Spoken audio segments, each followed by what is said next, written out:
Welcome to the Be Better broadcast, where we bring you strategies and tips and techniques that will help you to live and continue living an extraordinary life and make steps towards self-mastery with whatever self-mastery and success means to you. You know that sometimes it's me chatting with you on the show. Other times we have incredible guests on the show.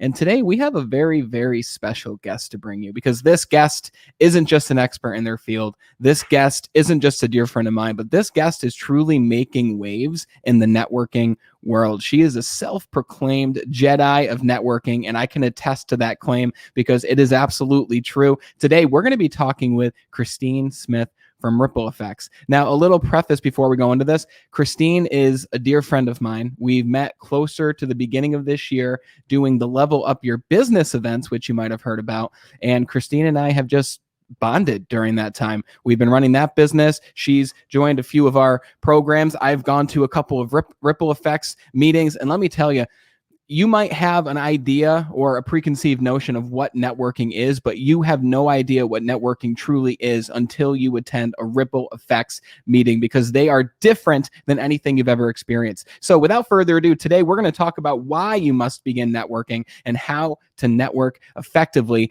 And for those of you who don't know Christine Smith, Christine is not your average gal. She's a divorced mom of one, and she has an engineered artistic mind with a bartender's personality. She's made her way through predominantly male industries to build a business tailored to those with a genuine giver's mindset. Her experience has aided in her development of a process to educate others on how to build their networks intentionally. Christine has built her business through active community building and strives for others to be able to replicate that, so that perhaps one day networking won't always feel like a dirty word. Christine, it's a pleasure to have you here. Thanks for joining us. Thanks for having me, Brandon. So before I met you, I never knew that networking, one, was something that was very important to do long term, as simple as it sounds. And two, I never knew that networking was, in a way, a skill and even a business of its own. So I just want to start right off and ask you, who do you help and how do you help those people when it comes to networking? So in theory, we can help everybody, right? but we know that doesn't always work. So specific people that I really like to help are those that, they're solopreneurs, their businesses are smaller. They're not big corporations necessarily. And maybe they left the corporate world and trying to make it on their own. And they just are defeated by how hard it is to run a business. Getting the right clients and, finding leads. It's this constant hamster wheel, and it's the biggest stressor in their life right now. It's one of the biggest complaints that people have in any sort of business, even if they work for someone else, is finding qualified leads, right? So those are the type of people I like to work with. And then to kind of even have a more granular ask, people that are very community focused already. They're the type of person that's genuinely kind, they're authentic. Maybe they don't know how to be 100% authentic for themselves because they have never been 100% comfortable in the professional world. But they're hungry, they're willing to learn, they're willing to make change, and they ultimately can see the light at the end of the tunnel, but they just don't know really how to make that journey and what step they need to take next. Yeah, absolutely. It sounds like, you help a lot of people, like you said, who are looking for new customers, looking for leads. I know that I've heard your story of you in the financial business, and I want to, jump into how you discovered networking, but it's a big thing being a new entrepreneur, solopreneur, or even an intrapreneur inside of a business to really find those first clients. I know some businesses you can go in there without a book of business and you have normal traffic coming into you, but there's a lot of industries like in insurance and financial industries and many where you don't have that book of business yet. And the beginning can be very slow and it's difficult to build that. But I've also heard you talk about how networking isn't just for those in business or those in sales, it's for everybody, because you never know what your life can look like a few years down the line. But before we go there, how did you find yourself in the world of networking? Because at some point for you, it must have also been a foreign concept of sorts, right? So how did you find yourself in this business? Yeah. So when I was in financial services, I was told to go network. Like that was the discussion. Well, you need to get out there. You need to, make sure you're available to potential clients. I was like, okay, that's what I did. I was the person that went to every single event, not just during the week, but like every day. I was at something every single day. And yeah, sure, it helped me get noticed. And I got meetings out of it. I mean, even at the beginning, I still had 15 meetings a week, no problem. Wow. But nothing was going from there. Like that was it. Having a meeting, yeah, maybe some of them translated, but it was a lot of people I had to go through to get a potential client. And I was also going on, well, you need to go after your clients, and they told me who I should go after, right? That didn't work. It didn't work. I mean, literally, like the first probably year in financial services was a big fat goose egg. Like it was a big failure in my opinion. Why didn't it work? What were some of the mistakes you made, or some of the advice that they gave you that wasn't correct or effective? Well, the biggest thing was, how to talk to people. It's not like I wasn't capable of talking to people, but I was going based off of what they told me worked, right? Okay, well, you ask some questions about them, and then you go into what we do, and they'll be sold on it. That was pretty, the gist of the conversation. And especially if, oh, well, you got to bring them into the office because they'll be able to see everything. And yeah, sure, that would make a difference. But at the same time, then the other person just felt like you were, it was bait and switch. Like bringing the car business, it was just a bait and switch. And I never liked that. Even being in the car business, which I did for many years, I never did that. I never did it that way. I was a very straight-laced, forward person. Like, you want the best deal? Well, what is it that you want? Because I'm only going in the office once. I'm not going back and forth 12 times. We're not doing that. Like, you tell me what you want, and I'll let you know if we can do it. Yeah. So I started just over time, my intent of going into the financial services sector was to be a resource. When I physically left, the day I left the dealership, I remember walking into my vehicle and being like, here is where I want to go. I want to be a resource. What is that? What exactly does that look like? Well, it's everybody calling you. It's everybody else who knows what you do or knows what other skills you have. A resource doesn't necessarily define one thing. It could be a bunch of different things. So I started to make the shift on my own, in realizing that if I took the extra time to just help somebody, they remembered me more. And I was like, okay, there's something to this. How do I build more momentum so that I'm able to work more efficiently rather than I remember being in the car business. Every month it'd start over. The first of the month, there was rarely carryover from the previous month unless the car didn't come in on time. Financial services, turnaround is not short. And, it felt like it was a constant battle all the time. And I'm like, why is it can't be this hard? There's so many people out there that are not getting served in any type of fashion. So I'm like, this can't be that hard. There has to be something else that I can do that can make this easier. And when I started to take a step back a little bit and looked at a person as a multitude of opportunities, well, they may never be a client, but that doesn't mean I don't want them talking about me. They may never, ever buy from me, but that doesn't mean they can't funnel potential buyers my way. So I started doing that, and I started honestly coaching people how I wanted to be represented in the community, because being in financial services, it already has a very big stigma. So I'm like, how do I separate myself from all of these other advisors?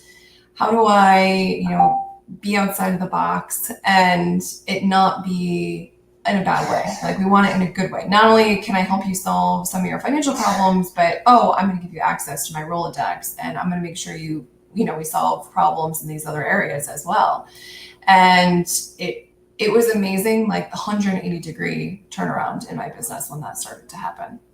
Wow. Okay. So let's unpack a few things you said there, because I think that mindset shift of you going in there with the structure that you were kind of taught or given, to switching that mindset and strategy to now being a resource for other people. And I think it's really important to say, I know I say a lot of things to you and about you, Christine, but every time I post something about you or say something, it's like from the heart. I don't do it for everybody. And let me tell you guys, Christine is absolutely a powerhouse in this industry. And I want to ask you towards the end, like how you're able to do so much, being, a single mom, operating this business, Ripple Effects, operating Level Up Your Business, hosting these events, organizing these events, all these future plans that you have, which we won't really dive into here yet, maybe another time. But you're able to do so many things while still being a resource for people. So I've seen firsthand how you're a resource. Before I understood this world of networking, you were sending me people to meet. And I was like, oh, that's really cool how she's introducing me to people. And then I would talk with these people like Lisa and like Nick, and I'd have conversations, and they'd be on the podcast and I'd be on their show, and we're talk to each other and we collaborate and we help each other and support each other. So Christine walks the talk. And I think that's really important to say. So when you made this switch to being a resource for other people, what were the actionable things that changed in the face-to-face with the other people that you were networking with? Like what changed physically after you made that switch? Well, I can tell you, like, obviously at that time, I didn't realize that what was changing, but the whole scarcity mindset thing, like, oh my God, I have to sell. Oh my God, I have to do this. Oh my God, I have to throw up on people, because if I don't, then I'm missing opportunity. But once I figured out what opportunity actually was, I think most people don't actually dive into that. Opportunity doesn't necessarily mean you closed a sale. Mm. And that for me was really big, because I'm like, if I want to be a resource, I need to prove that, right? I need to lead by example every single time, because if I make that little bit of effort to make an introduction for somebody else, whether that leads to a sale or not doesn't matter. I just thought of that person because, they said something, they said a key word, and I was like, oh, that reminds me of so-and-so. And, oh, I should make that introduction because there might be something there for them. And they remember that because no one else is doing that. No one else is taking the extra time. The only time people really make the shift in making an introduction is if it's a referral. So that's the other thing too, is, the action item of, well, I'm not just going to introduce someone just because there's a sale. I'm going to introduce somebody because you guys are two awesome people. And I think there might be something more there than just a sale. There might be a sale. There may never be a sale. But if you're actually looking at that person as a human coming to a table and just having a conversation, what could that look like? And when I started, just having those different conversations, in and out of the office, I wasn't just saying, where I was working. I was saying what I was solving for, and, hey, how can I help you? And how can I make introductions for you? And it was really cool to really start having that reputation of, well, I hear you know everybody. And, people know, okay, well, if you know everybody, that means I'm going to get a ton of sales from you, right? Like, I get that side of things too. But I'm like, listen, I'll open my door for you, but if you screw it up, I'm going to close it. Like, I'm not just going to, shovel people your way just because, you're selling something and you're trying to, hit a quota. I'm doing it because you're good at what you do. You're actually going to help somebody. You're not just going to sell them and run away. It's this whole process. And that was what was different. Like, that changed too. It wasn't just a one and done. Like, even in the car business, I never did that. I was very much like, oh, I can't wait to see you. Like, come check in when you come to service.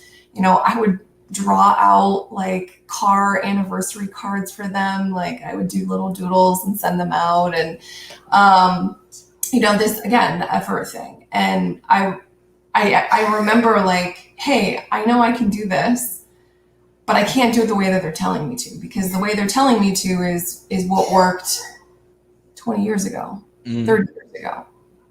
People don't talk or act like that anymore. So, and if my market is people that are of the, Gen X millennial generation, they're not they're not going to be like receptive to those types of conversations. They are going to be receptive to people who are like-minded to them, talking their language, not speaking down to them, not showing them that they're, not intelligent, that sort of thing. So, taking a look at myself before I decided to, it was very gradual. Obviously, it wasn't like all of a sudden I had an epiphany and like, I need to change all of this stuff. It was very like, pieces here and then, getting a little bit more traction and then more traction and then more traction. Then I was like, there's something here. And then having people ask me, how did you get this way? And what are you doing? And how are you getting all this done? And then I was like, oh, wow, I can just do workshops to teach that and that'll bring me more clients, right? Like, and that's kind of what happened. It just became its own entity. I didn't even intend for that. It just kind of worked out that way. It sounds like this moving away from scarcity to moving towards giving and being a resource and leaning into the law of reciprocity really changed everything for you. And I mean, it sounds like that in itself is what led you to creating ripple effects. Yeah. I mean, eventually. So how soon, because this is the thing when it comes to networking, I was talking with Frank recently, and Frank was like, the thing about this business and the thing about meeting other people is you just have to go into it thinking, you know what, I'm not going to get anything out of this immediately, right? I might never get anything out of this, but if I just continue to show up, meet new people, ask myself, how can I give to this person? How can I connect them with someone who could help them or collaborate or someone just interesting for them to talk to? If I continue to do this, I know that it all comes back around for me. So my question for you is, at what point after you switching this mindset, did you start to reap those rewards? At what point did you sit back and say, wow, this is a lot better than what I was doing before? So it took me a year to get to this point, and I would say during that year is when all of these changes started to happen. So it was probably like a year and a half, really, until, especially because financial services isn't a quick turnaround. But I knew that, like when people would come to my events and had heard about me, like I've never met them before, and they came to an event that I had, because of somebody else. And I also liked when I would get introduced to somebody, but they were already introduced to me like a couple times by other people. And that's when I knew, like, okay, I'm on the right track. I'm building the brand that I want to build. I have the reputation that I want that's out there. Even if people didn't 100% know what I was doing in financial services, they weren't scared to have a conversation with me anymore. And that was something that was really, really challenging because I constantly got, that was a big like door close. Oh, you're doing this. Yeah, no, I don't want to talk to you. You're just another one of them. And it was hard. Like that rejection was something that was super hard to solve because no one even gave me a chance to have a conversation. I'm like, but I'm not one of them. Like, why would you say that? But you have one bad experience, unfortunately, that obviously deters people from, continuing. But that was the big turning point, having people come to me for networking advice, having people ask me, oh, I heard you know so-and-so, or I heard you met so-and-so. Can I have an intro to them? Like, it was just really cool. And even now, like years later, I get, texts and calls and emails out of the blue, and they're like, hey, I need help with blah, blah, blah. I need an intro, or I need somebody who does blah, blah, blah. And I'll be like, hold on a second. Send the people over, and they're like, that was fast. And I was like, yeah, if you tell me what you need, there's probably a good chance I know who it is, or I know who can help you with that. Yeah, no, I love that. I want to talk about who networking is for and what the best ways to go about it are in today's climate. And I want to preface it by saying, like I said, never understood the value of networking. And even like things like BNI, I was like, yeah, cool. You go and you meet the same people every single week, giving the same pitch every single week. And I worked full time with the company I was with, selling cell phones full time, training salespeople to sell them, traveling from Albany to Buffalo to North Country. And I was like the man inside this ecosystem of 350 people, right? I was giving trainings to over 60 leaders, upwards of 100 salespeople. Like every single week, these things were happening. And after I branched out and started my own business, I was like under the impression that the same thing would happen when it was just me. So I hosted an event and I marketed it for like 2 months. I spent like $2,000 marketing this event, and 6 people showed up. And like 4 of them were my immediate family who I pretended like I didn't know. So it looked like there was more people I didn't know in the room. And that's when I recognized, oh my God, nobody knows who I am. I haven't built any brand for myself, any presence for myself. So yes, while networking is important for business owners, solopreneurs, whatever it may be, who else is networking critical for and crucial for, but they don't even realize it? Yeah. Honestly, anyone gonna make a change at any point.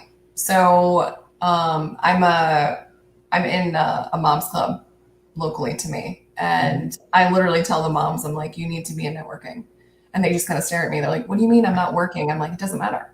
Like, I don't care if you're unemployed. I don't care if you have no intent going back into the workforce. I don't, everyone has goals, and you don't know what's going to happen in 3 years. No one can predict the future as of yet. So, why would you leave it up to chance for things to fall into your lap? So if you are always connecting with people who are always connecting with people, you are now adding an exponent factor to how you get access to the world and how you get access to information, other people's skills, life experience. Like, it's not just about the sale. There's all these other things that you get when you network in a completely different capacity. You're doing it intentionally because you know for a fact that you are limited with your ability, because that's just how it is. You're one person. You can only do so many things. But if you have a support network, you have a community of people behind you, there's a lot of things that you have the ability to do now just because of the fact that you have this big safety net behind you. You have this unlimited resource. I tell people all the time, I'm like, if it wasn't for my network, I wouldn't have been able to leave my ex-husband the way that I did. I had resources. I literally had, like, when I knew things were not going to go in the direction of solving, I called one of my attorney friends and I said, do you have a recommendation for a divorce attorney? And he says, he asked me what was going on, and I told him the whole story. And then he said, have you ever considered mediation? And I'm like, what is that? And he told me his story. He said, he's an attorney and he went through mediation. He said, listen, it's a lot more cost effective. Everything is negotiable. He's like, there's less fire, there's less heat, and sometimes it can take less time. And I was like, huh. And at this point, I just wanted to part ways and make sure financially I was going to be okay, because I was going from 2 incomes to 1, and I made significantly less than my husband did. So I asked him, hey, would you consider this? And he fought me on it. And I said, well, you have 2 options. You either do this and it costs a lot less. Like, we're talking, like, I think it cost me like $1,500 to get divorced. Or tens of thousands of dollars. Oh, and by the way, you're going to have to find an attorney.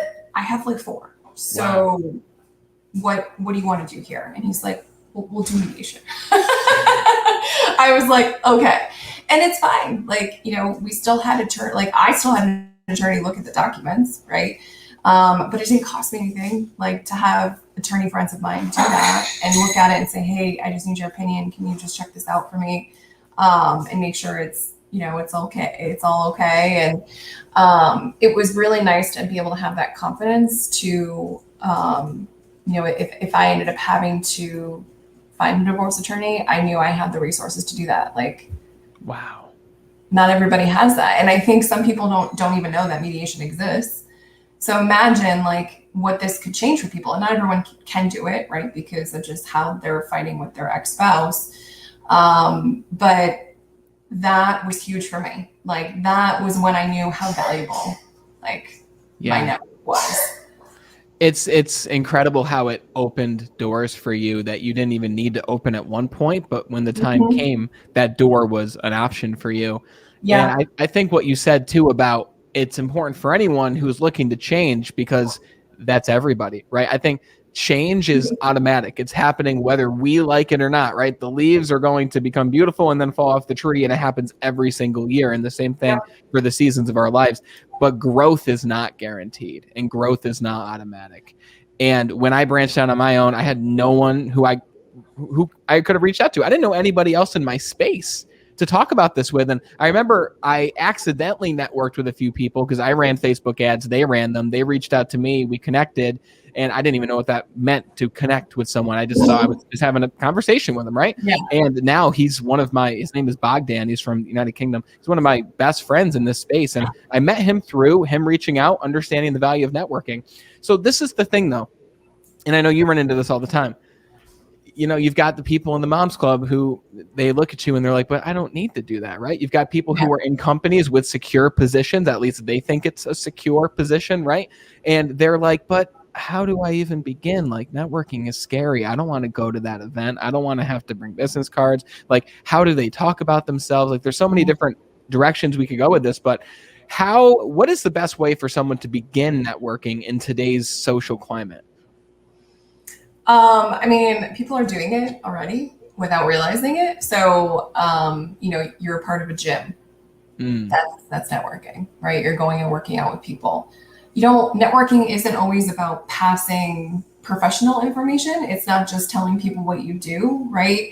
And handing out business cards. Networking is communicating with somebody else and staying front of mind. It's no different than like how you met your spouse or how you met like some people that you're really good friends with. Well, there's something that stuck with you, right, about that person, and you want to learn more. Like, you're hungry to get to know that person or be around that person, or they share things that are similar to you, whether it's life experience, a hobby, a passion, whatever those things are, right? And usually when people do business in typical circumstances, it's with people that they know, like, and trust, right? So if you already have all of these other pieces in place, well, it's a lot easier if you're like, oh yeah, no, I can help you with that, right? And I think people just miss out on, because of what networking used to be and still is in a lot of places, that it's only for people that have business to transact.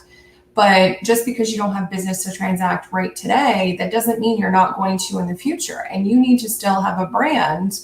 I literally don't care like what you do for a living. You could be a fireman. You literally could be a doctor.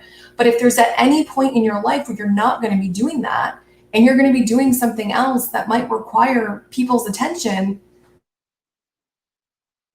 you kind of know, like, okay, well, how do I build that out now? Just like anything else, like, you build out, plant a garden, right? Like, it might start out 5x5 garden, right? But you know that what you do right now may not work 2 years from now, because the soil is going to be different, the acidity is going to be different, maybe trees are overgrown now, and you have to kind of keep modifying. Why would you want to do that when you need things? Like, why would you want to get to that point? Because now it's going to take you way longer to get to that point. It's almost like, trying to learn how to do something, but doing it backwards.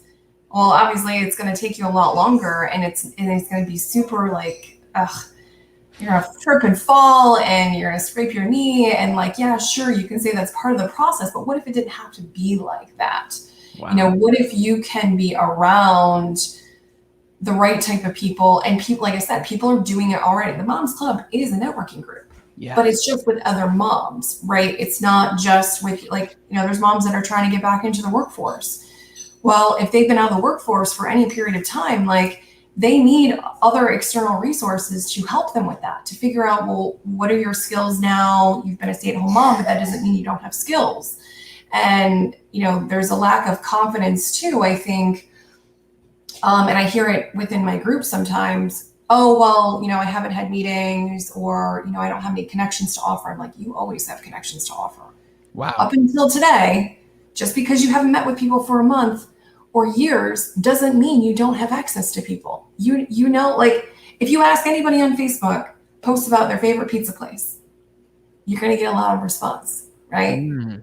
Or when somebody's like, hey, I need an electrician. Does anyone know anybody? You see those recommendation posts all the time. How do you think that happens? How do you think people share that? They have access. They have a connection. They know somebody. So people are networking all the time, but they're not doing it in an intentional fashion. They're not thinking about how this can help them grow, how this can help them transition into their next piece of their life, because you're not the same person you were 10 years ago in most cases, right? Most people change and evolve. You have new hobbies, new things that you're interested in, and we're all kind of pegs trying to find the right holes Yeah. at different points in our life. And it's a lot easier when you have people being like, no, don't go to this one, go 4 doors down. That's where your peg is supposed to be. Yeah. Or, you need to talk to this person instead.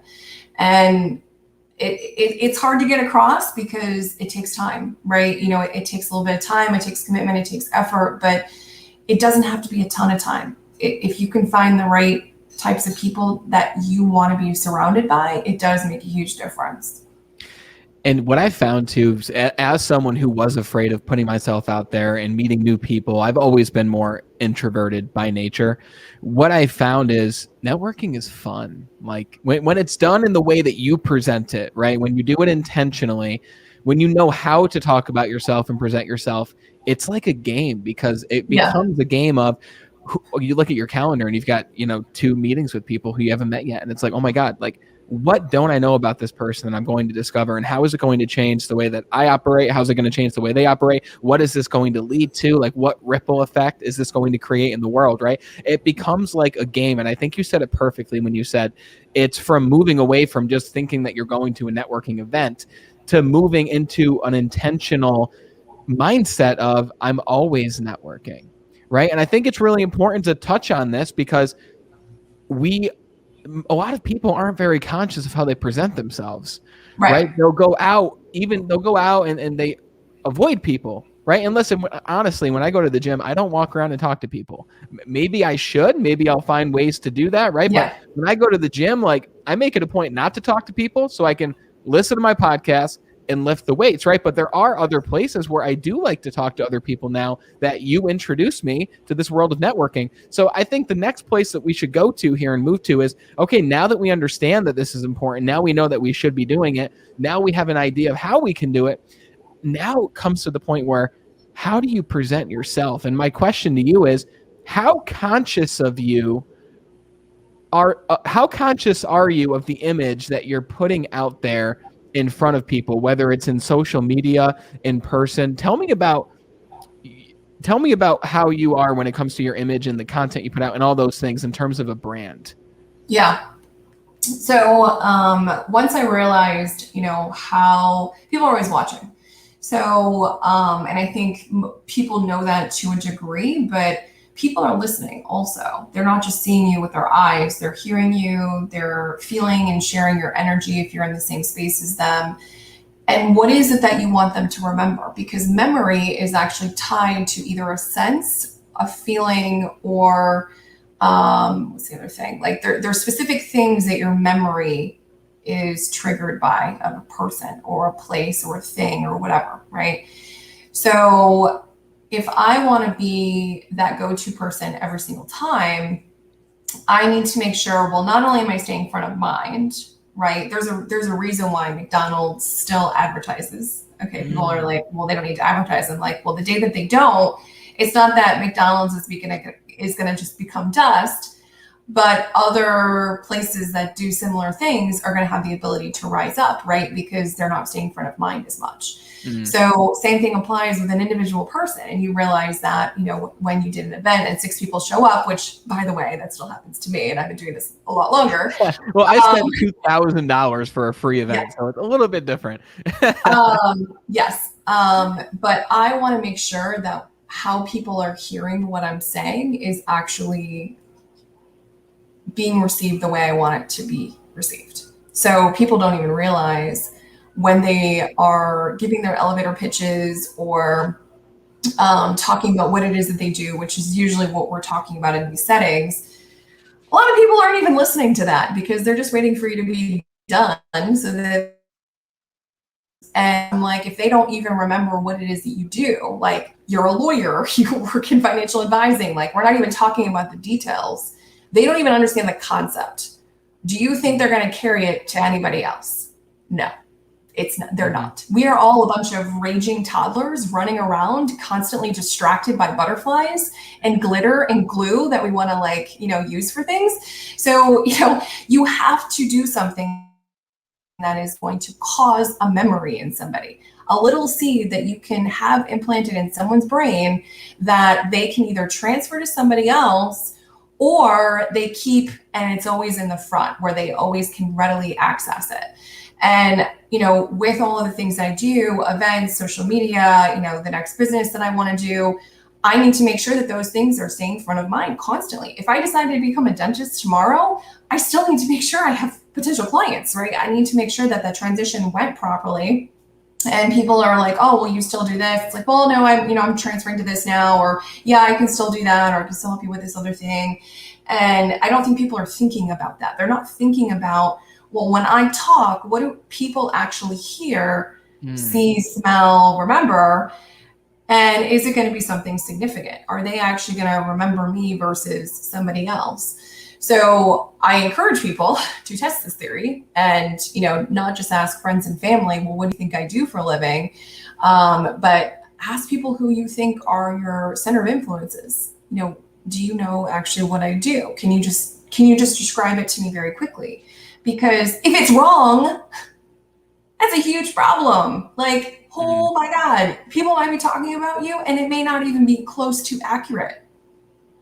So let me ask you this. What do you want people to remember about you yourself? That way we can hear what you say and maybe get an idea for ourselves. Because Christine, I'm asking for me, like selfishly, I was excited to talk with you because I have a lot of questions that I want to know. So like, I don't have something that I want people to remember me by once I'm not with them anymore. So what is that for you? And how do you plant that seed so that it's more probable that they will be thinking of you with this specific thing? What is it for you? Being a resource. I literally want to be that filing cabinet for somebody. Like, and how do you tell them that? With your words or your conversation? How do you tell the person that? Sometimes, so like, using very high descriptive words, and I usually loop in humor all the time because that's just how I get through life. I'm like, oh, I'm the purple-haired unicorn that you're going to want in your back pocket because I do magical things. And, people remember that because they usually laugh. Like you're laughing right now. So I always loop in humor with things, or I'll say like, listen, like I have access to people that, you may never have access to. So I'd love to be that open door for you. And I'd love for, them to be an open door for me as well, because again, I don't know everybody. So I still need other people to give me access for things too. But whatever, wherever I decide to go, whatever businesses I decide to build, I want to make sure I'm still that go-to person. So if I decide to open a bakery, people are like, oh yeah, I know Christine, she's really good at all these other things. Oh my God, I can't wait to try, her muffins. And it's the memory could be associated with a few different things. Not everybody remembers things the same way, right? You ask them where you were on 9/11 or what happened that day, like everyone's response is going to be slightly different. And that was a very big day, right? Like everyone has a story with that. So, and that's, we're such on a smaller scale. So how do you, leave that impact? And I tell people that, hey, I want, this networking relationship. And in order for it to work, I need you to put effort in. I'm going to make introductions, but I don't necessarily expect that from you, but I hope that you invite me to an event. I hope that you, ask me questions about something maybe I used to do, or, you use me with the abilities that I have. You take advantage of that. Some people do, some people don't, right? And, sometimes my interests come out in conversations. I really love Rick and Morty, I love volleyball. Like sometimes that'll be a connector piece for somebody as well. But it's usually the resource. I want to be that person that you call because you need a problem solved and you don't know who else to call. Yeah. Like, I literally want to be that phone book that walks around and is like, hold on 1 second. Well, and flip to the pages, be like, okay, here's 3 people you can call to help you solve whatever that problem is. Or hold on, I have that information for you. Like, I am the human version of Alexa. Like, if that is the reputation that I can build, that is what I want. I think it's important too that you make it very simple for people.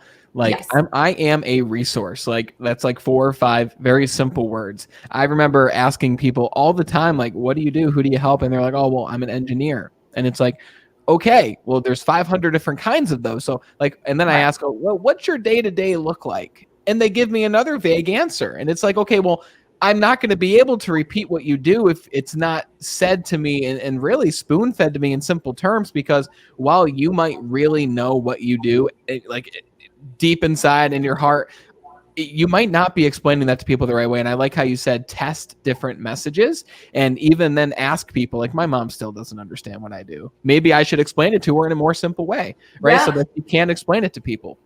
I always explain it to people as we are all doctors in our own fields. And we know that always the joke, right, is, okay, well, that's great, but can you break it down? I need to know what the medication's for and like what exactly is wrong with me, like what's going on here. I don't understand what they're saying, right? But we do that all the time too. We're very passionate about what we do, and we forget that it doesn't always translate the same to someone else. Someone can be super passionate about, helping snakes, and other people will be like, why would you do that? They're crazy devil lizards without legs. Like, no one wants that.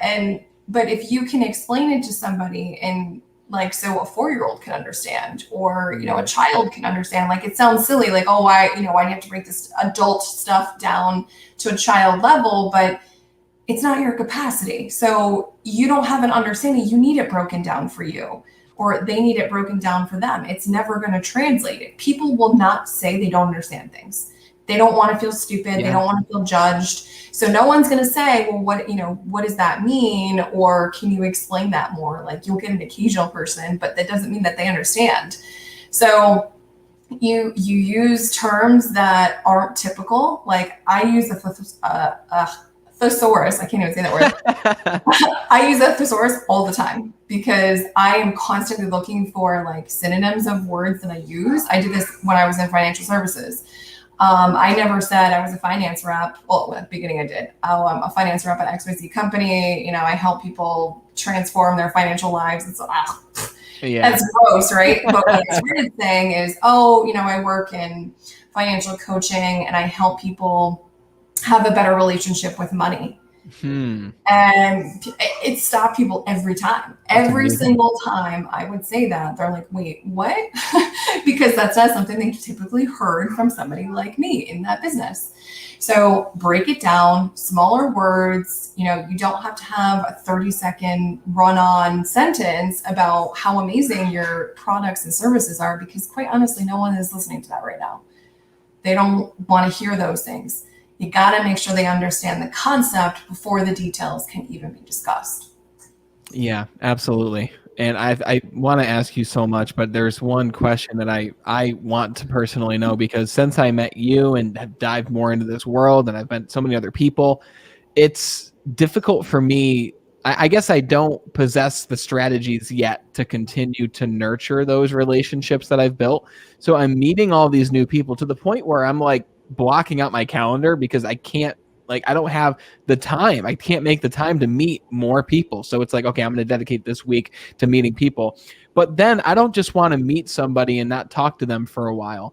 Like, do you have a system for nurturing those existing relationships? And how do you go back? And it's been a month since you talked to Joe. How do you continue to nurture that relationship after the initial meeting with that person? So I do a lot of things very subliminally. I want to connect with people in multiple different facets. So, LinkedIn is always a priority, and then, maybe Facebook. Sometimes I'll add people to my, just the group email list. It's not even like a newsletter list. It's an email that I manually have to put out. And then usually when someone connects with me on social, to me, that's checkbox 1. They want this relationship. They want to have this further connection, right? because you want it on both sides. You don't want just me making all the effort every single time. So once that's done, I usually will tag that person in a lot of stuff. And I'm trying to encourage them to participate, comment, like whatever, right? And I'm also encouraging them to try and do that for me, like tag me in stuff. You want me to see it? You want me to comment? Please tag me in it.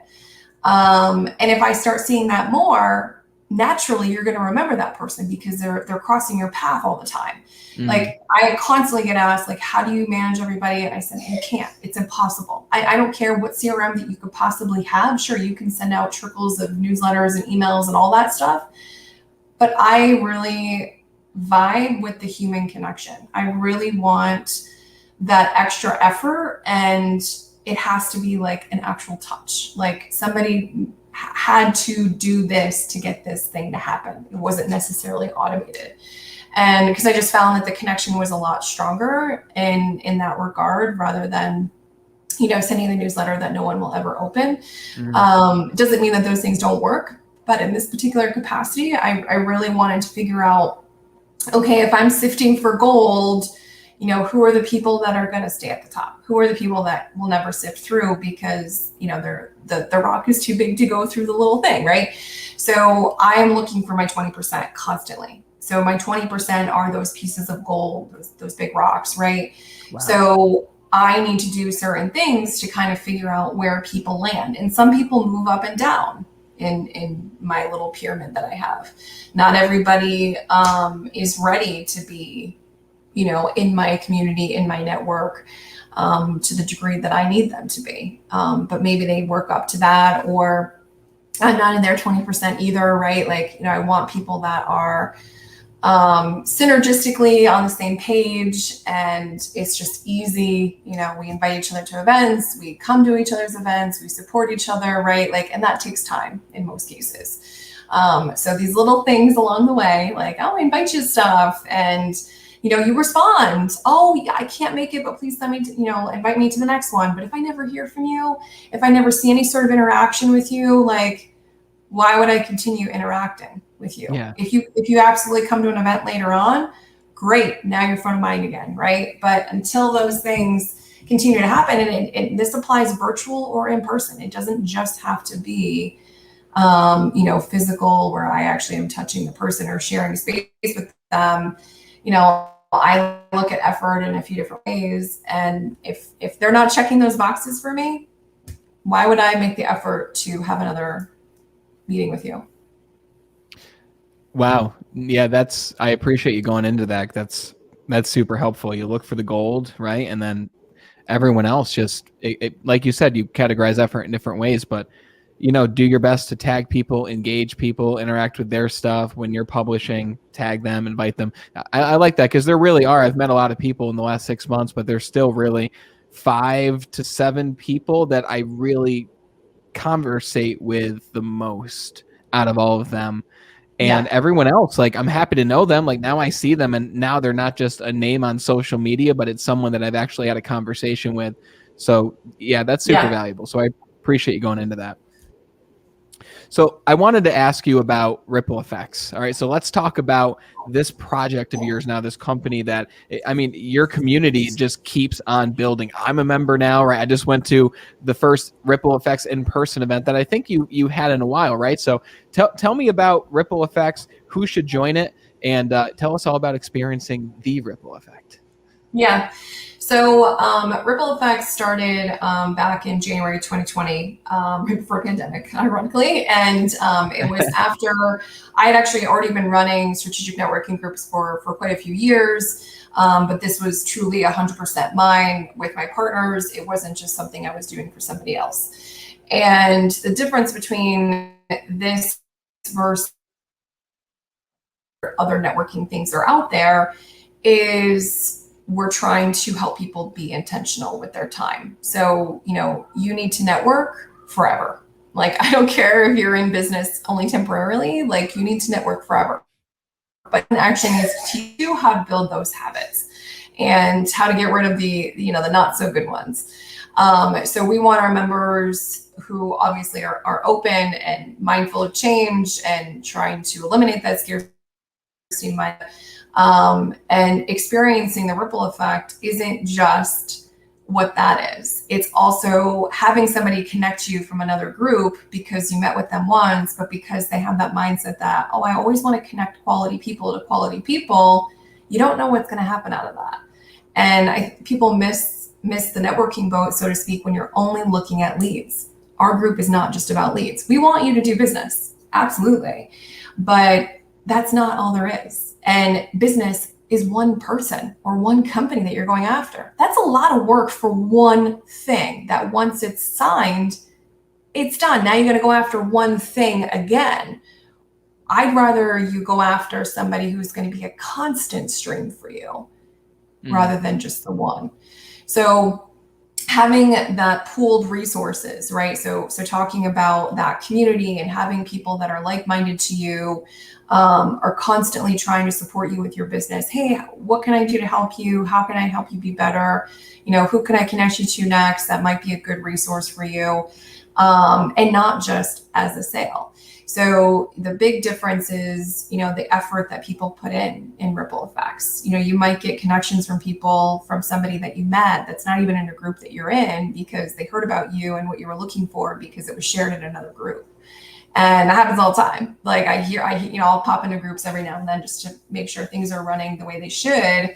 And I'll hear, oh yeah, I heard that, Steve needed this and Mel needed that. And oh yeah, like I have that person for them, or, hey, can you just send this over to them and make sure that they get it? Imagine having like a team constantly, looking at things for you and gauging things for you and meeting people that they want to bring you in because you match their personalities very well. And what's really cool is I know people who aren't members who have experienced the ripple effect because they've met ripple effects members and they keep being invited to other things, either, a ripple effects event or to take part in one of our recon groups. And they're like, I just keep hearing about this. I'm like, well, maybe it's time that you participate in the community. And what's nice is the accountability components too. Like you have people constantly like, hey, what are you working on? What do you need help with? Who can we connect you to?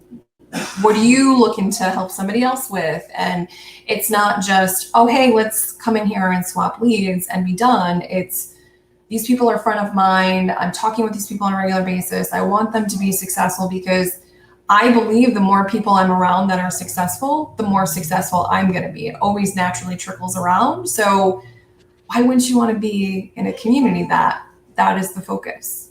Yeah. It's really clear looking at this community that you've built. I mean, just beginning this at the beginning of last year to what it is now with the members that you have, the team leaders, the system that you have in place. Super impressive to see, especially because you can just go into this existing system, meet all these incredible people, network with people who aren't even in your groups.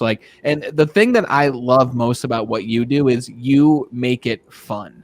And it's fun because you truly inject your own colorful spirit into this normally seen as dry activity of networking, and you make it like a game, right? And I mean, you've done your wine and games, like you've done all these things in order to make this fun.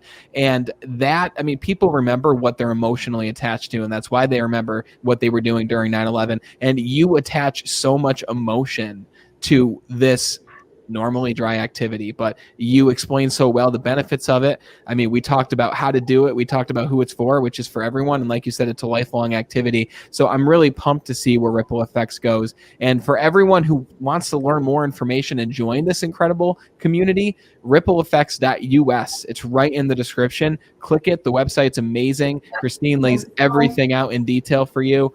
So Christine, is there anything else that you'd like to say to this group if you had to impart one last sentence or piece of information or any action step?